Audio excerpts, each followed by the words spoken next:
आज के इस वीडियो में मैं बात करने वाला हूं चचनामा के हिंदी अनुवाद पर। पिछले वीडियो में मैंने चचनामा के अंग्रेजी अनुवाद पर बात की थी, जिसमें मैंने बहुत सारे तथ्यों पर विस्तार से आपको बताया था। अब चचनामा के हिंदी अनुवाद में क्या लिखा है उस पर बात करते हैं। बहुत ही मजेदार कहानी है।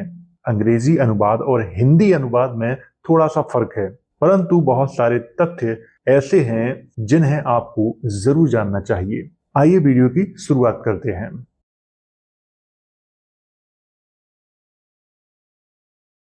तो ये है वो किताब जिसके बारे में आज इस वीडियो में मैं बात करने वाला हूं।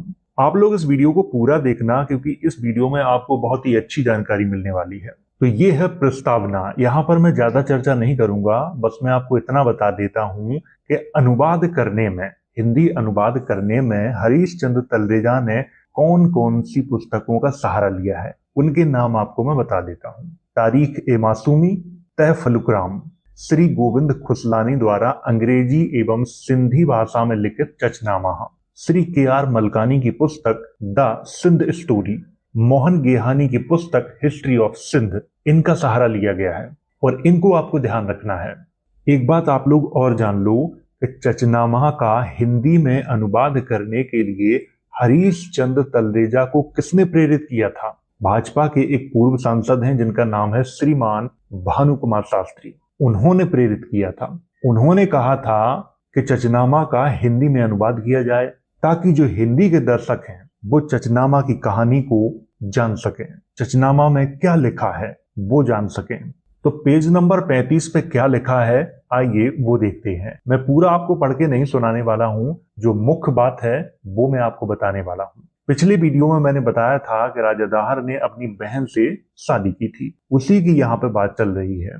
वजीर का नाम था बुद्धिमान और कहीं कहीं बुद्धमान भी लिखा हुआ है, ये आपको ध्यान रखना है। पिछले वाले वीडियो में भी मैंने आपको इसकी जानकारी दी थी।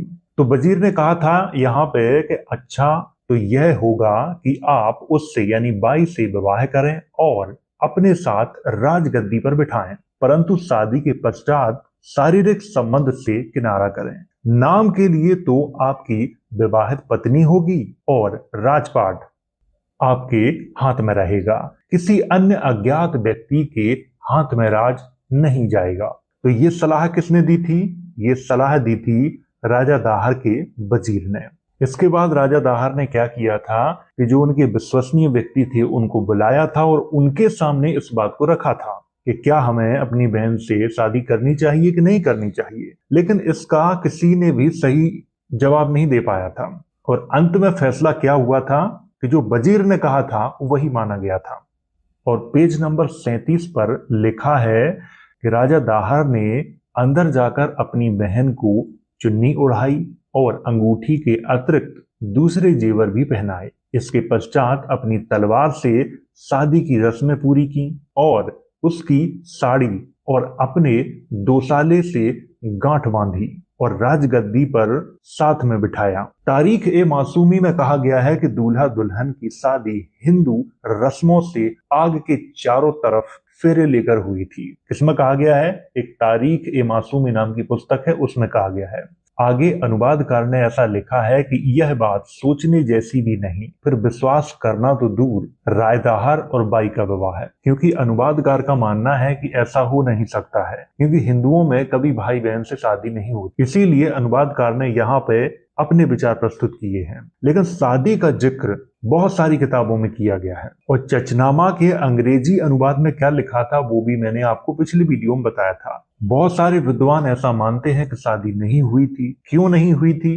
क्योंकि हिंदुओं में भाई बहन में शादी नहीं होती है, ऐसा उनका कहना है। लेकिन यहाँ पे स्पष्टता लिखा है कि ब्राह्मणों ने ये भविष्यवाणी की थी कि जो इस लड़की का पति होगा वो सिंध का राजा बनेगा। और दूसरे विद्वान ये कहते हैं कि राजा दाहर ने अपनी बहन से शादी की थी। अब पेज नंबर 38 पे क्या लिखा है वो देख लेते हैं। पेज नंबर 38 पे लिखा है कि यह बात सारे शहर में फैल गई। कौन सी बात? शादी वाली बात कि राजा दाहर ने अपनी बहन से शादी कर ली है, ये बात पूरे शहर में फैल गई। हर व्यक्ति तरह तरह की बातें करने लगा। इससे राय दाहर की काफी बदनामी हो गई। राय दाहर ने अपने बड़े भाई को पत्र लिखकर माफी मांगी। किस बात की माफी मांगी? कि हमने बहन से शादी कर ली है, इसके लिए आप हमें क्षमा कर दो। और ऐसा लज्जाजनक कदम उठाने के सारे कारण लिखे कि किन किन परिस्थितियों में ये करना उचित लग रहा था। और राज्य की सत्ता परिवार से दूसरों के हाथ जाने के नतीजों यानी परिणाम का सामना करना पड़ता, इसीलिए हर स्थिति में यही उचित लगा। क्या उचित लगा? कि आप बहन से शादी कर लो, यही उचित है। ब्राह्मणों ने भविष्यवाणी की थी कि जो इस लड़की का पति होगा वही सिंध का राजा बनेगा, और ब्राह्मणों ने जो कह दिया वो परम सत्य है, इसीलिए ब्राह्मणों का कहा तो टाल नहीं सकते।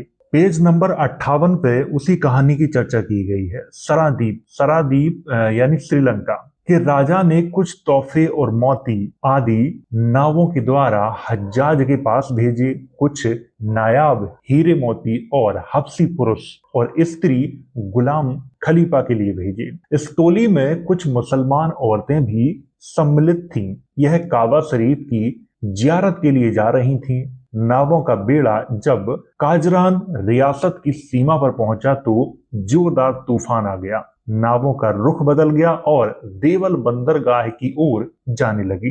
इस तरफ नकामड़ा कबीले के समुद्री डाकुओं का भय रहता था। इन डाकुओं ने वहीं पर पूरे बेड़े को पकड़ लिया और माल सामान और आदमियों और औरतों को बंदी बना लिया। तो चचनामा के हिंदी अनुवाद में भी इस कहानी की चर्चा की गई है, क्योंकि कुछ विद्वान ऐसा मानते हैं कि ये सारी कहानी बनावटी है। लोगों ने कल्पना के आधार पर इसको लिखा है।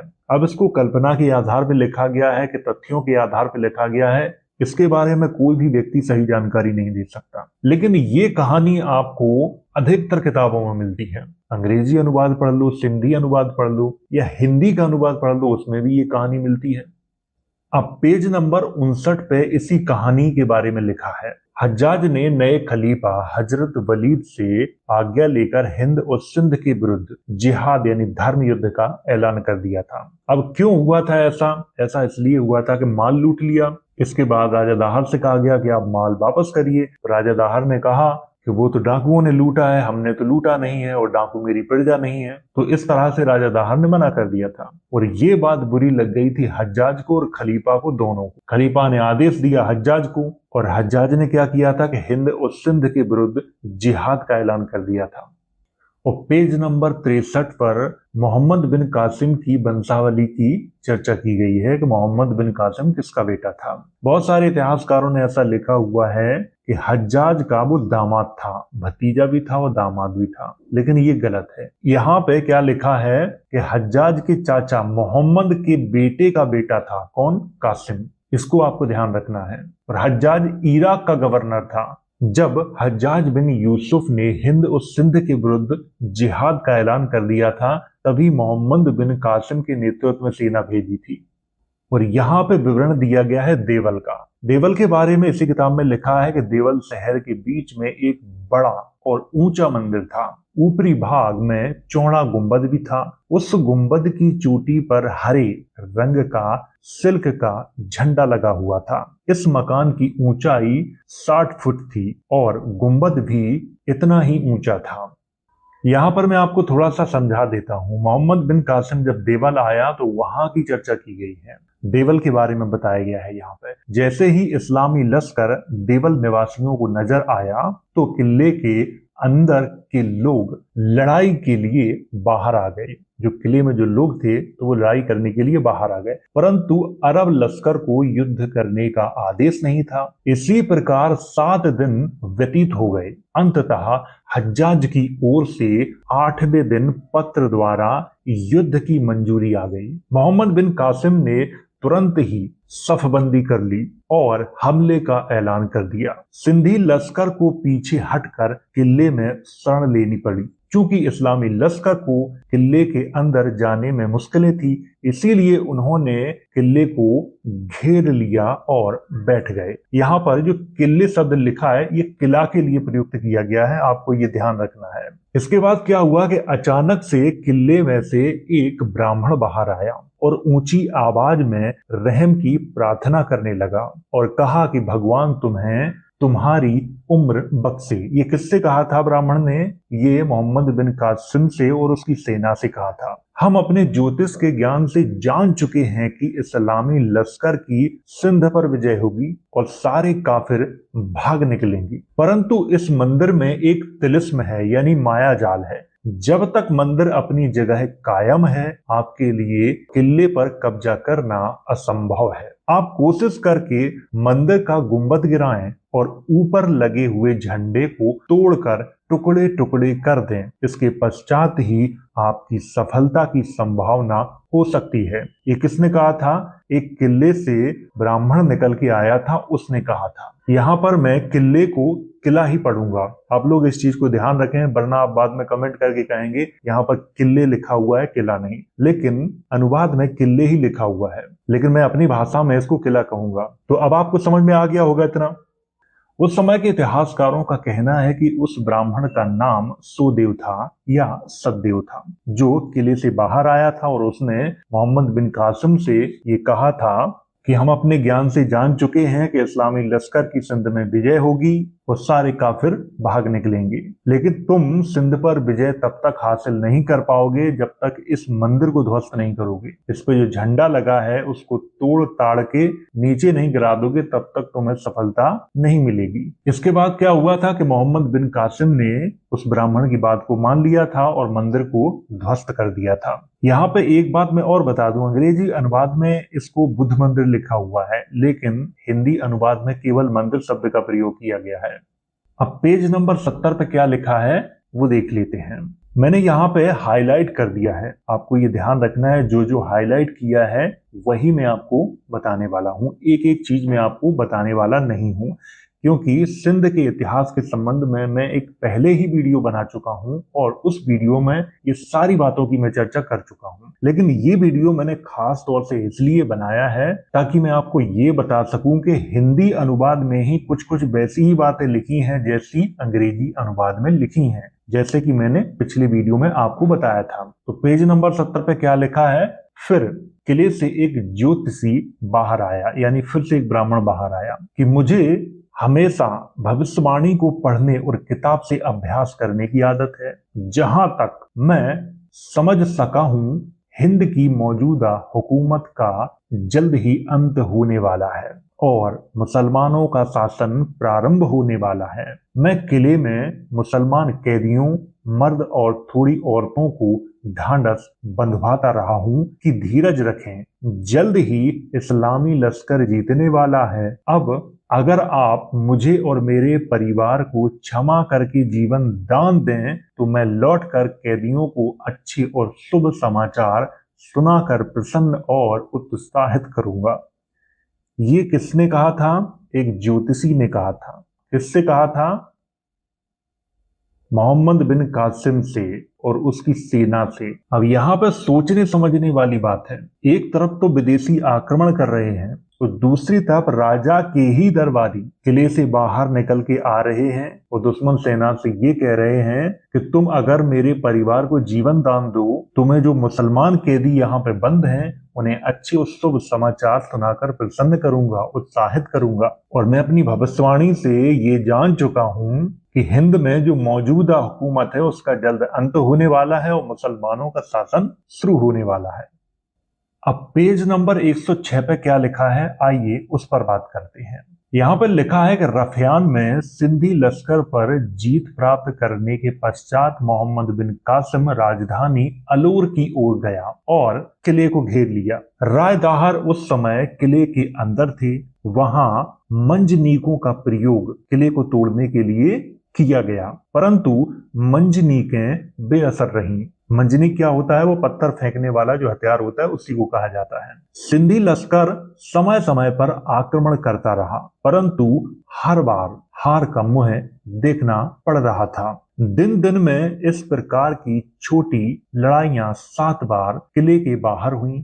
10वें दिन राय दाहर स्वयं लश्कर की अगवानी करते हुए बाहर आए। उस समय के रिवाज के अनुसार, जनता में भ्रम और अंधविश्वास के अनुसार राय दाहर एक ज्योतिषी के पास आए और उससे पूछा, आज मैं शत्रु से मुकाबला करने जा रहा हूं, शुक्र ग्रह इस समय किस स्थिति में है, देखकर बताओ कि दोनों लश्करों में जीत किसकी होगी और अंततः क्या होगा। ज्योतिषी ने अपनी पोथी को देखकर कहा कि लगता है जीत इस्लामी लश्कर की ही होगी। कारण है कि शुक्र ग्रह उसकी यानी कासिम की पीठ पर है। राय दाहर क्रोधित हो गया। नजूमी ने कहा, हुजूर मेहरबानी करके शांत होकर सोचिए। शुक्र ग्रह का एक पुतला सोने का बन जाने पर उसे राय दाहर के हाथी की पालकी के पीछे बांधा गया। इस प्रकार शुक्र ग्रह उसकी यानी राय दाहर की पीठ पर स्थापित हो गया, तो उन्हें भी जीत प्राप्त करने की आशा बंध गई। अब मोहम्मद बिन कासिम लगभग 1 मील की दूरी पर था। दूसरे दिन वह और भी पास में आ गया। यहाँ पर थोड़ी सी मैं बात करना चाहता हूँ। युद्ध करने से पहले जो राजा दाहर थे सिंध के, तो वो ब्राह्मण के पास गए और उससे पूछा कि बताइए युद्ध में किसकी विजय होगी। तो ब्राह्मण ने क्या किया कि अपने पोथी पत्रा खोले और देखकर कहा कि लगता है कि इस्लामी लश्कर की जीत होगी, क्योंकि कासिम की पीठ पे शुक्र ग्रह सवार है और जिसकी पीठ पे शुक्र ग्रह सवार होता है जीत उसी की होती है। ये सुन के जो राजा दाहर थे वो थोड़े से क्रोधित हो गए। फिर जैसे तैसे उन्हें समझाया कि क्या होना चाहिए। तो फिर एक तरीका निकाला गया कि एक पुतला बनाया जाए और राजा दाहर की जो पालकी है उसके पीछे बांध दिया जाए, और ऐसा ही किया गया। इससे क्या हुआ कि राजा दाहर की पीठ पर भी शुक्र सवार हो गया। लेकिन ये शुक्र कैसा था? बनावटी। कभी कभी तो मैं सोचता हूं कि इतना अंधविश्वास कैसे लोगों के अंदर जाग जाता है। जब मैंने इस किताब को पढ़ा, दुख भी हुआ और हंसी भी बहुत आई। आप जानते हो कि हमारे देश में राजाओं की हार का कारण क्या है? यही पागलपन है। और पेज नंबर 108 पे लिखा है कि राय दाहर स्वयं एक मस्त हाथी पर सवार थे और पालकी हाथी से बंधी हुई थी और राय दाहर को भी जर्राब अख्तर से लपेटा गया था। राय दाहर पूर्ण रूप से हथियारबंद थे। उनकी खास कमान सख्त डोरी वाली उनके हाथ में थी। उसने अपने साथ गोल और तेज धार वाले प्लेटों के आकार के चक्रे भी लिए थे। यह शस्त्र विशेषता स्वयं ही प्रयोग कर सकते थे। इस हथियार को वह जोर से उछालते थे और गोल घूमता हुआ जिसको भी लगता था तो उसका सिर धड़ से अलग हो जाता था। 2 दासियां उनके साथ पालकी में बैठी थीं, एक तीर देने के लिए और दूसरी पान की पत्ते देने के लिए, ताकि वह फुर्त और होशियार रहें। यहाँ पे ये जो बात लिखी है ये बचकानी बात नहीं है। आप युद्ध करने जा रहे हो और पालकी में 2 दासियों को बिठाए हो, एक तीर देने के लिए, एक पान के पत्ते देने के लिए। युद्ध करने जा रहे हो या पिकनिक मनाने? मैं आपसे बस इतना ही कह सकता हूं कि हमारे देश में कुछ एक ऐसे राजा हुए जो युद्ध में हारे बुरी तरह से, और उनकी हार का कारण जानते हो क्या है? यही कारण है जो यहाँ पे लिखा हुआ है। भोग विलास का जीवन राजाओं के लिए अच्छा नहीं होता है, और जो राजा भोग विलासी होता है वो ज्यादा दिन चलता भी नहीं है। आइए अब बात करते हैं आगे। पेज नंबर 111 पे क्या लिखा है, आइए वो देखते हैं। पेज नंबर 111 पे लिखा है कि कहा जाता है कि मोहम्मद बिन कासिम अपनी सबसे कुछ आगे बढ़ रहा था तो अचानक कुछ स्थानीय लोग सामने आए और दया की याचना करने लगे। मोहम्मद बिन कासिम ने जब उनसे वादा किया तो उन्होंने कहा, हम अपना धर्म छोड़ चुके हैं और इस्लाम धर्म स्वीकार कर लिया है। हमें कुछ चुने हुए कुशल घुड़सवार दें तो राय दाहर के लश्कर के पिछले भाग में पहुंचकर आक्रमण करें। वह भयभीत होकर घबरा जाएंगे और शायद भागने की कोशिश भी करेंगे। जब आपको लगे कि घबरा गए हैं तो आप अपने लश्कर को आदेश दें कि चारों ओर से हमला करें। ये किसने कहा था? वहां के स्थानीय लोगों ने, जो मोहम्मद बिन कासिम के पास आए थे। कह रहे थे हमने तो अपना धर्म छोड़ दिया है, इस्लाम धर्म को स्वीकार कर लिया है और अब हम इस युद्ध में तुम्हारी मदद करेंगे। आप क्या करो कि कुछ कुशल घुड़सवार हमें दे दो, जो दाहर की सेना है हम उसके पीछे से आक्रमण करेंगे। और आगे इसी की चर्चा की गई है। और मोहम्मद बिन कासिम ने क्या किया कि फौरन एक दस्ता तैयार कराया। मरबान बिन असहम यमनी और तमीम बिन जैदी कैनी दोनों की अगवानी में दाहर के लश्कर पर पीछे से हमला करने के लिए आदेश दिए। सिंधी लश्कर इस बात से बेखबर था। जब इस्लामी लश्कर ने अचानक वार किया तो सिंधी लश्कर में अफरा तफरी और घबराहट और भय पैदा हो गया और बदहवास होकर इधर उधर भागने लगे। फिर मोहम्मद बिन कासिम ने ललकार कर कहा, ए अरब वासियों, होशियार हो जाओ, काफिर दो भागों में बंट चुके हैं, तुम आक्रमण करो। अरबी लश्कर कासिम के आगे पीछे और दाएं बाएं इकट्ठे हो गए। मोहम्मद बिन कासिम उन्हें जोश दिलाने के लिए कहता रहा, आज तुम्हारे प्रयत्न और बहादुरी की परीक्षा है। सिंधी सिपाही इतने मारे गए हैं कि लाशों का ढेर लग गया है। उसी समय राय दाहर अपनी ढाल लिए सफेद हाथी पर सवार आगे आए। उनके साथ 400 हथियारबंद सिपाही थे। तलवारों और भालों और ढालों से राय दाहर पूरे जोश के साथ आगे बढ़ते आए, इस कदर कि उनके सिपाहियों के हाथों की चमड़ी में जख्म पड़ गए। वह अपनी तेज धार वाली प्लेटों इस हथियार को दुश्मन की ओर इस ढंग से फेंक रहे थे जिस तरह दूर से किसी को पकड़ने के लिए फंदा फेंका जाता है। किसी को भी यह प्लेट लग रही थी कि उसका सिर धड़ से अलग हो जाता था, चाहे वह पैदल सिपाही हो या घोड़े सवार हूं। अब यहाँ पे जो मैंने हाईलाइट किया है वो मैं आपको बताना चाहता हूँ। सुज्जा नाम का एक हफ्सी नामवर बहादुर था और बहुत बहादुरी से लड़ रहा था। वह मोहम्मद बिन कासिम के पास आया और शपथ खाकर कहा कि मैं तब तक कुछ भी खाऊंगा पीऊंगा नहीं जब तक दाहर के सामने मुकाबले में आकर उसके हाथी को जख्मी ना कर दूं। यह बृहस्पतिवार का दिन था, तारीख 20 जून 712 ईस्वी, रमजान का महीना और सन 93 हिजरी। पेज नंबर 113 पे क्या लिखा है, आइए उस पर बात करते हैं। पेज नंबर 113 पे लिखा हुआ है कि मोहम्मद बिन कासिम ने अपने सिपाहियों को आदेश दिया कि मसाल वाले तीर उसके ऊपर बरसाए जाएं। यहाँ पर मसाल वाले तीर का मतलब जिनमें आग लगी होती है, उन तीरों को यहाँ पे मसाल वाले तीर कहा जा रहा है। तो किसके ऊपर बरसाए जाएं? राजा दाहिर के ऊपर बरसाए जाएं। एक तीरंदाज ने बड़ी होशियारी और कुशलता से एक मसाल राय दाहर की पालकी की तरफ फेंकी। पालकी को तुरंत ही आग लग गई। राय दाहर ने महावत को हाथी के पीछे की ओर मोड़ने के लिए कहा, परंतु हाथी जख्मी और प्यासा था और ऊपर पालकी में आग लगी हुई थी। हाथी महावत के काबू में नहीं रहा और सीधे खाड़ी की ओर भागा। राय दाहर और महावत दोनों खाड़ी में गिर गए। सिंधी लश्कर में से कुछ उनके बचाव के लिए पानी तक आए, कुछ किनारे पर खड़े होकर उनके पानी से निकलने का इंतजार करने लगे और कुछ खाड़ी में भी कूद गए। उसी समय अरब घुड़सवारों का एक दस्ता आ पहुंचा, जिसे देखते ही राय दाहर के साथियों को भागना पड़ा। हाथी पानी में भीगा, कुछ पानी भी पिया, फिर पानी से ऊपर उठा तो राय दाहर और महावत खाड़ी में ही हाथी पर सवार हो गए। उसी घबराहट में राय दाहर के हथियार भी गुम हो गए। मुसलमानों ने उन पर तीरों की बारिश शुरू कर दी। एक तीर राय दाहर को दिल के पास आकर लगा। वह पालकी में ही मुंह के बल गिर पड़े। हाथी पानी से बाहर आया। वह पागल सा हो गया था। जो भी उसके सामने आता उसे रौंदता रहा। इस प्रकार अपने लोगों को ही रौंदता और खदेड़ता रहा। चारों ओर माहौल गड़बड़ा गया। लोग इधर उधर से भागने लगे। राय दाहर आहिस्ता आहिस्ता हाथी से नीचे उतरा तो सामने एक अरब सुज्जा अराबी खड़ा था। इससे पहले कि राय दाहर संभले, उससे पहले ही अरब ने उसके सिर पर तलवार का जोरदार वार कर दिया, जिसने गर्दन तक उसका सिर चीर दिया। इसके पश्चात तो इस्लामी लश्कर टूट ही पड़ा और कत्ले आम शुरू कर दिया। कुछ थोड़े से सिपाही वापस रावण के किले में जा सके। कुछ सिंधी सिपाही तो राय दाहर के बचाव में खाड़ी में कूदे थे। बाहर आए तो राजा दाहर की लाश को देखा। कोई संभालने वाला भी नहीं था। उन लोगों ने लाश को कीचड़ में ढककर छुपा दिया।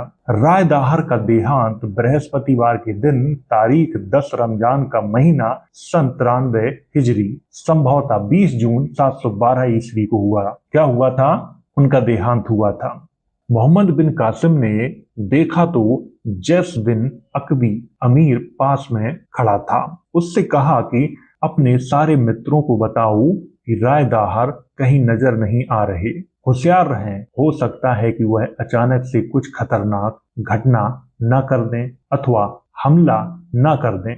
जैस कहने लगा कि मेरा दिल गवाही देता है कि राय दाहर मारा जा चुका है। मोहम्मद बिन कासिम को चिंता हो गई और वह हर किसी से राय दाहर की बाबत पूछता रहा। इसी दौरान एक ब्राह्मण आया और जान की अमान मांगते हुए कहने लगा कि अगर आप जैसा न्यायप्रिय अमीर मुझे और मेरे रिश्तेदारों को माफी दे दे तो मैं आपको वह जगह दिखा सकता हूं जहां राय दाहर को मारा गया था। मोहम्मद बिन कासिम ने उसकी बात मान ली और अपने कुछ विश्वसनीय लोगों को उसके साथ भेजा। किसके साथ? ब्राह्मण के साथ। राय दाहर का शरीर ढूंढकर मिट्टी से बाहर निकाला गया। उसमें से अभी भी केसर, कस्तूरी और गुलाब की महक आ रही थी। उनका सिर काट कर भाले पर लगाया गया। इसका सिर, राजा दाहर का सिर काट कर भाले पर लगाया गया। जब मोहम्मद बिन कासिम के पास ले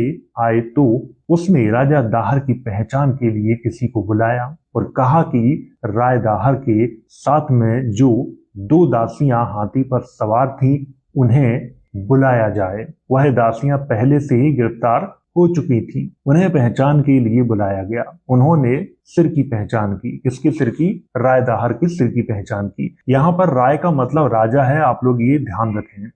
पेज नंबर 115 पे लिखा है कि जब राय दाहर की पहचान हो चुकी तो मोहम्मद बिन कासिम ने अल्लाह ताला का आभार व्यक्त किया और 2 बार जमीन पर घुटनों के बल बैठकर सजदा किया। मोहम्मद बिन कासिम ने उस ब्राह्मण को और उसके 300 मित्र, रिश्तेदारों और अनुयायियों को क्षमादान किया। बाकी दूसरे सभी जंगी कैदियों को कत्ल करने का आदेश दिया। काश्तकार, कारीगरों और व्यापारियों को छोड़ दिया गया। वह अपने असल देश में रहने लगे। अब यहाँ पर ध्यान देने वाली बात जानते हो क्या है? ध्यान देने वाली बात यह है कि जब राय दाहर की मृत्यु हो गई, यानी उनकी हत्या कर दी गई, इसके बाद मोहम्मद बिन कासिम ने क्या किया था कि उस ब्राह्मण को और उसके 300 मित्रों, रिश्तेदारों और अनुयायियों को क्षमा कर दिया था और बाकी सभी जो जंगी थे उनको कत्ल करने का आदेश दे दिया था। काश्तकार, कारीगर और व्यापारियों को छोड़ दिया गया था। और अंग्रेजी अनुवाद में भी कुछ ऐसी ही कहानी है, ज्यादा फर्क नहीं है,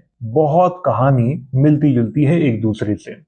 पेज नंबर 117 पे लिखा है कि विजय के पश्चात मोहम्मद बिन कासिम ने हज्जाज बिन यूसुफ को पत्र लिखा और पत्र में क्या लिखा था? बाद आदर और न्याज की यह बंदा मोहम्मद बिन कासिम कहना चाह रहा है कि सर्वशक्तिमान राजाओं के राजा अल्लाह ताला ने अपनी कृपा से इस्लाम के लश्कर को सफलता की ऊंचाइयों पर पहुंचाया है। इस दौरान दोनों पक्ष के योद्धाओं ने अपने प्राणों की आहुति दी है। राय दाहर की हार हुई है। उसके हाथी, घोड़े, युद्ध के सामान, गुलाम और जानवर सब हमारे अधिकार में आए हैं। हमेशा की तरह 5वां भाग खलीफा के खजाने में भेजा गया है। इतना कुछ सफलतापूर्वक होने के पश्चात अब मुझे विश्वास हो चुका है कि खुदा तआला की सहायता से सारे हिंद और सिंध की हुकूमत पर हमारा कब्जा हो सकता है।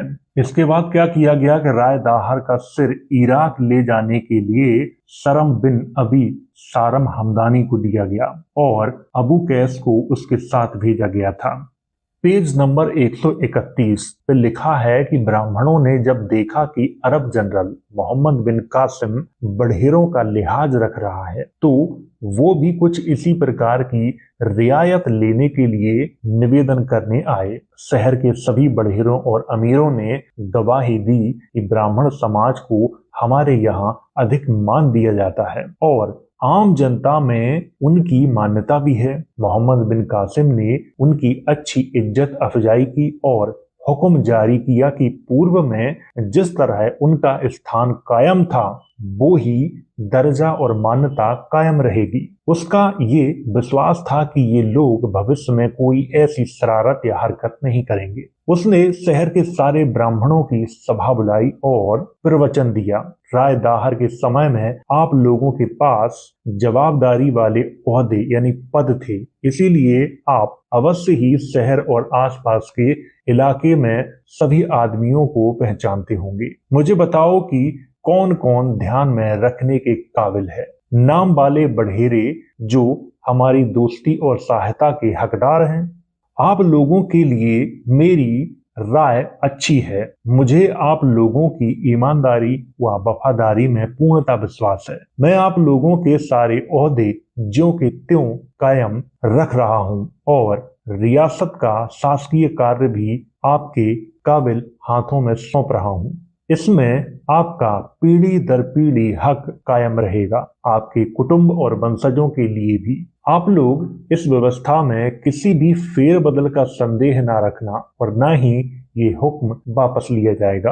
Page number 132। ब्राह्मणों ने पूरे देश में यानी पूरे सिंध में नई हुकूमत के विषय में यानी इस्लामी लश्कर के विषय में अच्छा बोलना शुरू कर दिया था। अब राय दाहर के देहांत के पश्चात सिंधी सल्तनत खत्म कही जाएगी। अब मुल्क पर पूर्णतः अरबों की हुकूमत है।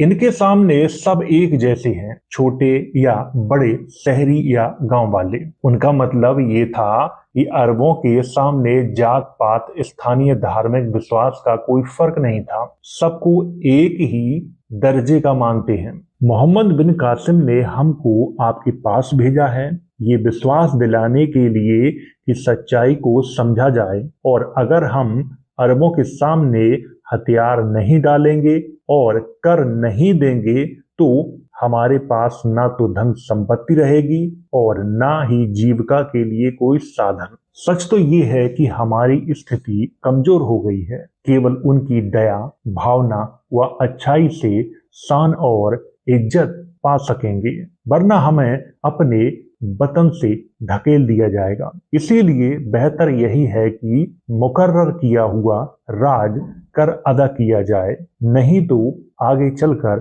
बोझ बढ़ जाएगा। फिर लोगों को तसल्ली देते हुए और आगे कहने लगे, यूं तो हम ध्यान रखते रहेंगे, उचित अवसर मिलते ही अपने परिवार सहित हिंद के किसी शहर की तरफ निकल जाएंगे। वहां अच्छी सुरक्षा में रह सकेंगे और व्यक्तिगत स्वतंत्रता होगी और माल मिल्कियत भी हमारे अधिकार में होंगे। तब तक अच्छाई इसी में है कि राज कर देते रहें। ये किसने कहा था? ब्राह्मणों ने। किसकी तरफ से? मोहम्मद बिन कासिम की तरफ से। लोग मोहम्मद बिन कासिम के पास आकर कर देना स्वीकार करते रहे। कुछ ने पूछा कि इसमें से कितना हिस्सा ब्राह्मणों को देना है जिनको आपने सरकार की तरफ से कर वसूलने के लिए मुकर्रर किया है। यानी लोग पूछ रहे थे मोहम्मद बिन कासिम से कि हम जो कर दे रहे हैं उसमें से आप बताइए कि कितना हिस्सा हमें ब्राह्मणों को देना पड़ेगा, क्योंकि आपने कर वसूलने के लिए ब्राह्मणों को नियुक्त किया है। मोहम्मद बिन कासिम ने उनको तसल्ली दी और कहा, इसकी आप चिंता न करें, ब्राह्मणों का काम सरकारी कर्मचारी के तौर पर है। दूसरी बात, सरकार की ओर से बिना किसी कारण और बिना मतलब कभी सजा का भय न रखें। आप लोगों को लिखित में इकरारनामा के लिए नहीं कहा जाएगा। तय किया हुआ राजकर अपने आप नित्य देते रहो और हम प्रयत्न करेंगे कि तुम्हारी अनजाने में की गई गलतियों को नजरअंदाज किया जाएगा। बाकी कुछ विशेष पूछना हो तो पूछ सकते हैं। आप लोगों की हर इच्छा पूरी करने की कोशिश की जाएगी। आपको यहाँ पे विशेष तौर पे ये भी याद रखना है कि सिंध में जब मोहम्मद बिन कासिम का शासन आ गया था तो उसमें कर वसूलने के लिए किसको रखा था? ब्राह्मणों को रखा था। और ऐसा मैं नहीं बोल रहा हूं, ऐसा ये किताब बोल रही है और जिसका हिंदी में अनुवाद किसने किया है? हरीश चंद्र तलरेजा ने किया है। और हिंदी में अनुवाद करने के लिए उन्हें किसने प्रेरित किया था? भाजपा के एक पूर्व सांसद जिनका नाम भानु कुमार शास्त्री है, उन्होंने प्रेरित किया था कि चचनामा का आप हिंदी में अनुवाद करिए ताकि हिंदी जानने वाली जनता भी चचनामा में जो लिखा है उसको पढ़ सके। और उसका हिंदी अनुवाद ये है। ये किताब आपको मिलना बहुत ही मुश्किल है। ना तो ये आपको ऑफलाइन मिलेगी और ना ही ये आपको ऑनलाइन मिलेगी। अगर आप इस किताब को लेना चाहें तो पब्लिकेशन से सीधे जाके ले सकते हैं, क्योंकि ये सीमित मात्रा में ही पुस्तकें छापी गई थी। ज्यादा लोगों के पास ये किताब उपलब्ध नहीं है। कुछ समय पहले अमेजोन पे ये उपलब्ध थी, लेकिन अब उपलब्ध नहीं है। हो सकता है भविष्य में उपलब्ध हो जाए, तो आप लोग अमेजोन पे इसे खोजते रहना और आप लोग इस पुस्तक को मंगवा के पढ़ सकते हो। इसमें बहुत ही अच्छी जानकारी दी गई है और जितना मैंने इस वीडियो में आपको पढ़ाया है, और अगर आप चाहते हैं कि इनकी पीडीएफ बना के आप मुझे दो, तो मैं वो पीडीएफ आपको दे सकता हूं। उसके लिए आपको मेरा जो टेलीग्राम है उसे ज्वाइन करना पड़ेगा। तो मैं इसकी पीडीएफ टेलीग्राम पे डाल दूंगा, तो वहां से आप लोग डाउनलोड कर सकते हो। और वीडियो के आखिरी में मैं आपको बता देता हूं कि ये वीडियो किसी भी व्यक्ति, धर्म, समाज, वंश, परंपरा आदि को नीचा दिखाने या फिर उनकी भावनाओं को आहत करने के लिए नहीं बनाया गया है। न ही इस वीडियो का संबंध राजनीति से है, तो कृपया इसे राजनीति से भी जोड़ने का प्रयास न करें। मैंने किताब में जो लिखा था, किताब खोलकर ही आपको दिखा दी। पिछला वीडियो मैंने बनाया था, उसमें मैंने जो जानकारी दी थी वो अंग्रेजी अनुवाद पर आधारित थी और हिंदी अनुवाद आप सबके सामने है। अगर आपका कोई प्रश्न है तो आप कमेंट करके मुझसे पूछ सकते हो। तो वीडियो अगर अच्छा लगा हो तो इसे लाइक करें, शेयर करें। वीडियो देखने के लिए धन्यवाद।